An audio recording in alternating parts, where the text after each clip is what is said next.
911. Yeah, there's a lion on Mount Perry Road in Grayshot. I'm pretty sure, and I just saw a wolf. I think I just seen one. Looks like a jaguar or a wolf or something. Imagine a place where animals rule. Yeah, you heard that right. A place where wild animals run around, unsupervised, unguarded. Tigers, bears, wolves, just roaming freely around in your neighbourhood.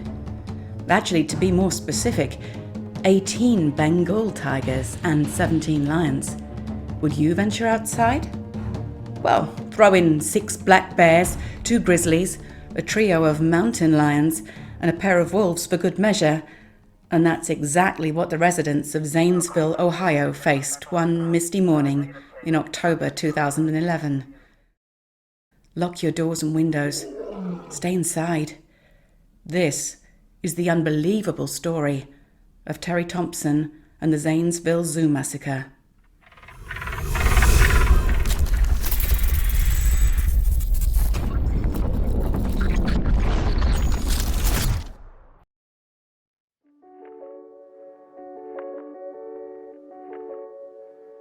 Terry Thompson seemed a pretty normal guy, but born and raised in Janesville, Ohio, Terry was a character of sorts. He was an exotic animal enthusiast and owned an extensive private collection.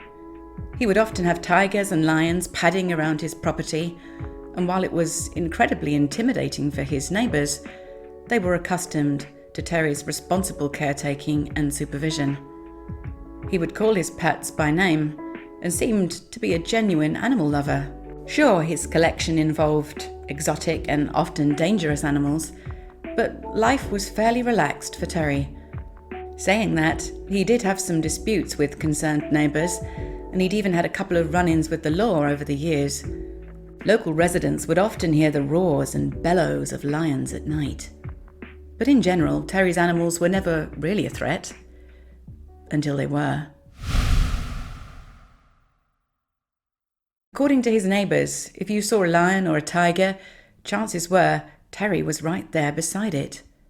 However, in October of 2011, that wasn't the case. In fact, Terry was nowhere to be found. Terry's love affair with animals started back in 1977, when he gifted his wife, Marion, a baby lion cub for her birthday. Since then, his passion for raising wild animals grew. He slowly but surely expanded his collection over the next 24 years, to the point where he would even let them feature in TV commercials and photo shoots. In fact, one of his tigers was used in a prominent photo shoot with German supermodel Heidi Klum.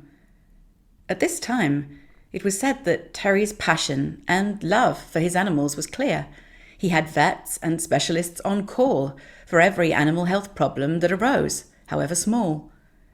He was careful, he was meticulous, he was diligent. He devoted every second of every day to caring for his animals, and although profitable opportunities would spring up every now and then, commercials and the like, his passion for caretaking was never rooted in the money. He was devoted to his collection and to caring for the wild animals he regarded as his pets. But if this really was the case, what on earth caused him to set his animals free? Well, in part, Terry was incredibly sensitive. He struggled mentally and suffered from acute PTSD. You see, Terry was a Vietnam War veteran. At one point, he went to prison on gun charges, only to be released about a month later. Over the years, he became a bit of a recluse. His house was dirty, with rubbish piling up and animal waste lying around. While he was in prison, Terry asked his wife, Marion, to take care of the animals. However, by this point, the marriage was shaky. Marion was a devoted wife and familiar with what was required to care for the animals, but it was a mammoth task. On top of having to manage the exhausting day-to-day operations of his menagerie, the weight of the world quickly fell on her when she realized that her husband had accrued debts of over $68,000 in unpaid income and property taxes. The IRS was soon knocking on the door. This was the last straw for Marion, and it drove her to leave Terry, which some said ultimately caused him to snap and put into motion the tragic chain of events on that fateful day. It all started on the evening of October 19th, 2011, when Terry's neighbour, Sam Kopchak, was tending to his new horse out in the paddock. He noticed that his horse was acting strange, a bit skittish. He looked across towards Terry's property and noticed that Terry's horses were also a bit agitated. They were gathered into a circle, unusual behaviour, but it wasn't until they broke apart again that Sam was able to see the cause.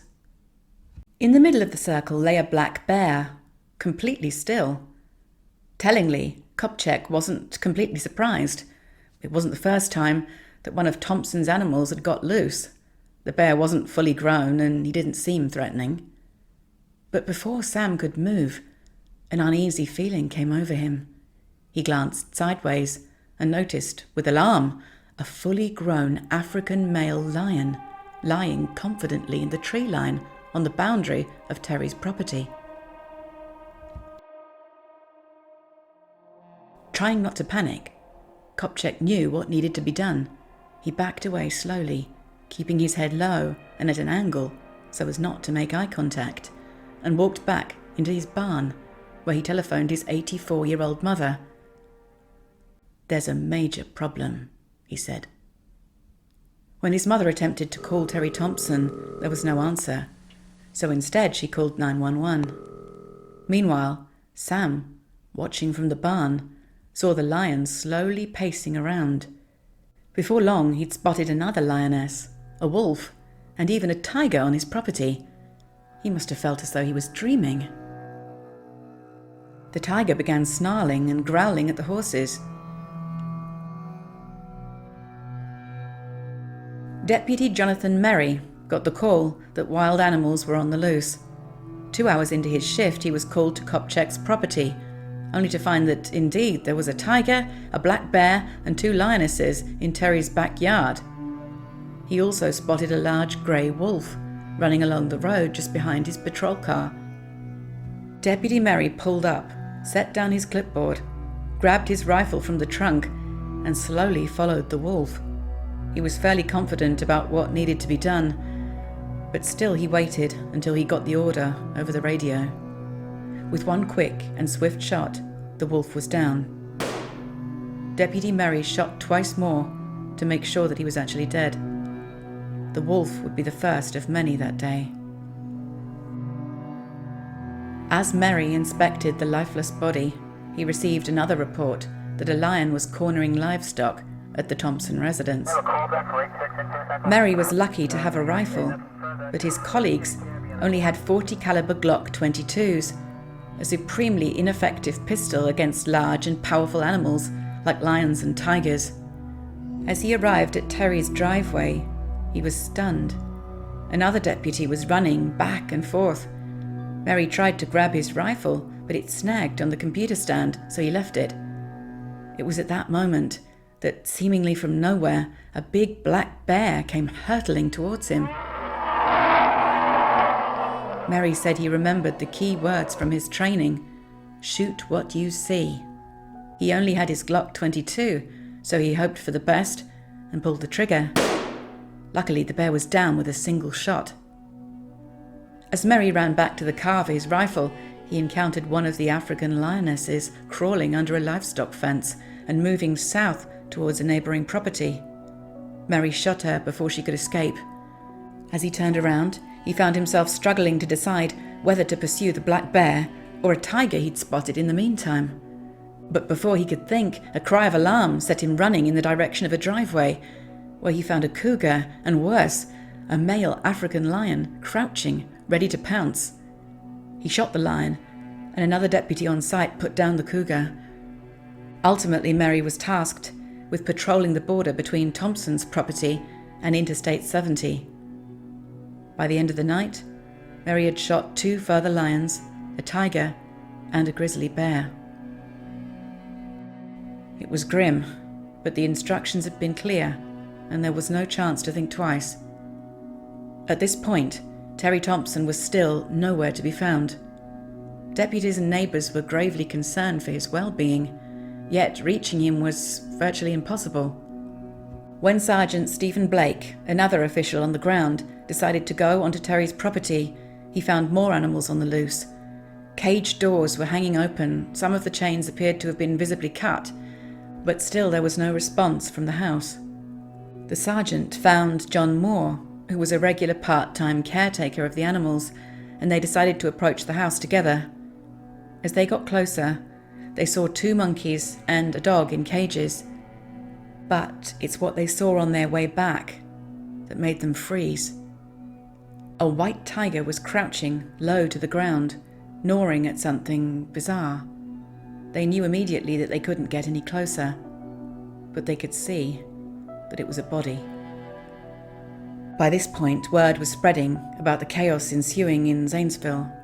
Nearly 40 miles away, the Columbus Zoo was hosting an event for the International Rhino Foundation. There were murmurs and whispers that people needed to leave because Thompson's animals were on the loose. Then and there, zookeepers began to assemble their capture and seize teams and materials. They armed themselves with both tranquilizer guns and regular weapons. Back in Zanesville, the police on Thompson's property were totaling the suspected number of wild animals on the loose. They concluded a staggering 56. At the same time, Deputy Todd Carnarvon arrived on the scene. He, along with other law enforcement officials, had, at this point, made the difficult decision to put down all animals that were loose, including those found on Terry's property. So, in comes the shooting party. The officials carried bolt-action rifles, a sniper from their SWAT team, various other assault rifles, and a 9mm HK MP5 submachine gun. First came the tigers. 2 of them, cornered, charged towards the law enforcement officials and were immediately put down. When it came to dealing with the white tiger, they were confronted with the dark reality: Terry's body. Blake had already approached Deputy Carnarvon and informed him about his suspicions. However, after dealing with the tiger, they were able to check the body. Despite having been mauled, there was also evidence of a gunshot wound to the head. Thompson's own revolver lay close by, along with a set of wire bolt cutters. Talk about a possible suicide began to circulate, but before people could wonder about the cause of Terry's death, several large cats were spotted crossing the boundary line back onto the southern end of the property. First, there was an African lioness, an astute cat that outran officials as they took aim, but in the end, it was shot. And so it carried on throughout the evening. Around 50 animals, mostly large, wild, and by nature aggressive predators, were hunted down and neutralized. Officers then began to lay the dead animals out in rows, according to species. It felt like a massacre. And lest you think that the authorities acted callously, according to Deputy Carnarvon, shooting animals was more heartbreaking than shooting any human.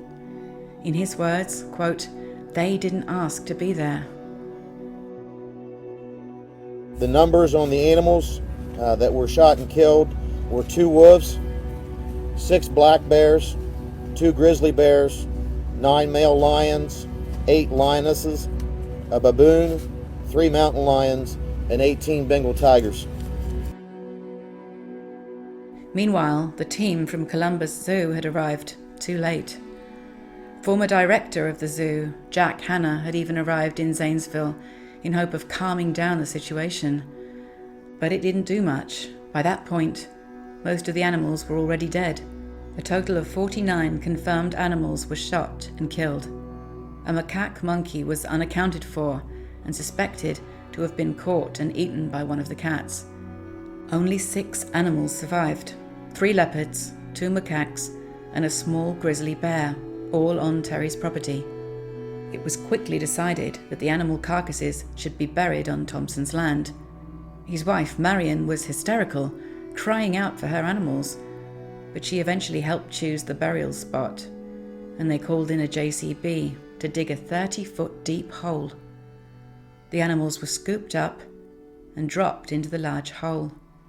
No questions asked. The earth literally swallowed them up. A kind of deadly safari in the suburbs of Ohio today. As more than 50 lions, Bengal tigers, and bears roamed the streets, residents locking their homes, children kept behind closed doors. The animals were unleashed on the town by a suicidal man who kept them in his backyard. And ABC's David Curley spent the day following this inconceivable story and the animal scouts who had to track wild prey in Zanesville, Ohio. Nobody has answered proper questions that I've asked the House of Representatives, and nobody else would comment on camera while I was in Ohio.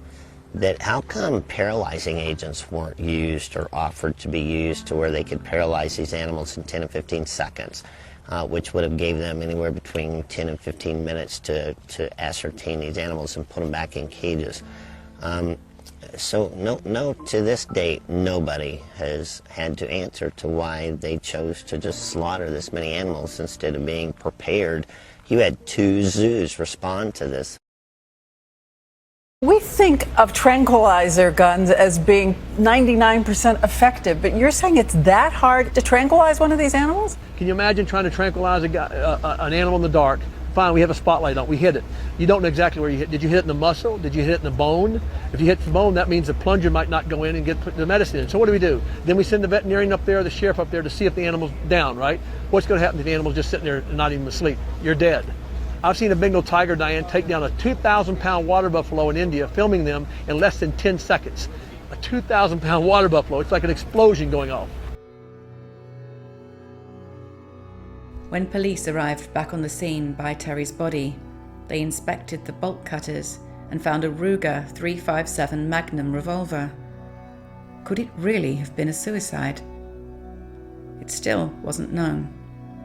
The only thing known was that Terry died from a gunshot to the head, and that afterwards it looked as though at least one of the animals had dragged him a little way and started to attack him. The autopsy report by the Licking County Coroner's Office revealed several surprises. Terry had suffered from a severe cardiovascular disease. He didn't take drugs, only Benadryl. He did have grey gunpowder on his hand and lacerations on his forehead. He had scratches all over his torso, legs, head and neck. But the most gruesome of injuries was neither on the torso nor the head. Terry had a gaping hole where his crotch and inner thighs should have been. One, or possibly several, of his pets had consumed his genitalia. I'm sure you're probably asking what caused Terry to do all of this. Did he really mean to take his own life? And if he loved them, why did he release the majority of his animals, knowing that, in all likelihood, that would lead directly to their deaths? There have been speculations. John Moore, the animal caretaker, had told Deputy Jeff Lecoq that when he had last met with Terry, the evening prior to the incident, Terry confessed that he'd received an anonymous letter alleging Marion, Terry's wife, was cheating on him. At that point, Terry had just been released from prison. Terry asked Moore if he knew of Marion's affair, and Moore had replied that no, he didn't.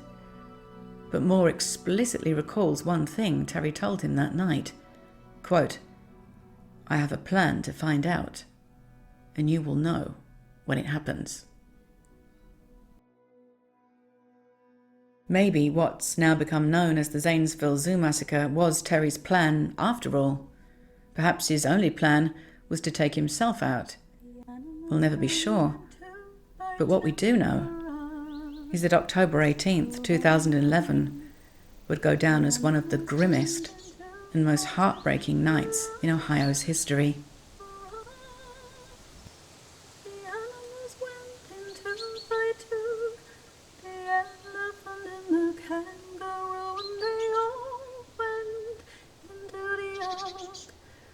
To get out of the rain, the animals went in 3 by 3, hurrah, hurrah. The animals went in 3 by 3, hurrah, hurrah. three by three, the wasp, the ant, and the bumblebee, and they all went into the ark for to get out of the rain. The animals went in 4 by 4, hurrah, hurrah. The animals went in 4 by 4, hurrah, hurrah. The animals went in 4 by 4, the great hippopotamus stuck in the door, and they all went into the ark for to get out of the rain.